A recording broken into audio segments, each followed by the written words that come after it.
Horror സിനിമകൾ ഇഷ്ടപ്പെടുന്നവർക്ക് ഈ സിനിമ ഞാൻ റെക്കമെൻഡ് ചെയ്യും. അനാവശ്യമായ കോമഡി, സോങ്സ്, ആക്ഷൻ സീൻസ് ഒന്നും തന്നെ ഇല്ലാതെ ഹൊറർ എലമെൻസിന് മാത്രം പ്രാധാന്യം നൽകി എടുത്ത സിനിമ. അനേകം ത്രില്ലിംഗ് എലമെൻസ് ഈ സിനിമയിൽ ഉൾപ്പെടുത്തിയിട്ടുണ്ട്. മാത്രവുമല്ല, BGM, സിനിമാറ്റോഗ്രാഫി വർക്ക് തുടങ്ങിയവയിൽ ഈ സിനിമയ്ക്ക് മികവ് ഉയർത്താൻ സാധിച്ചിട്ടുണ്ട്. ഒരു ഗാർഡിൻ്റെ സഹായത്തോടുകൂടി കുറച്ച് സുഹൃത്തുക്കൾ ചേർന്ന് ഒരു കാട്ടിൽ ട്രക്കിങ്ങിന് പോകുന്നു.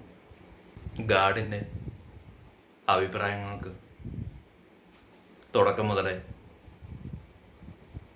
വലിയ പ്രാധാന്യമൊന്നും ഇവർ നൽകിയിട്ടില്ലായിരുന്നു. ഇതിനിടയിൽ തന്നെ ആ കാട്ടിനുള്ളിൽ ഒരു അതിമാനുഷിക ശക്തിയുടെ പ്രസൻസ് അവർക്ക് അനുഭവപ്പെടുകയും തുടർന്ന് നടക്കുന്ന സംഭവവികാസങ്ങളുമാണ് സിനിമയുടെ കഥ.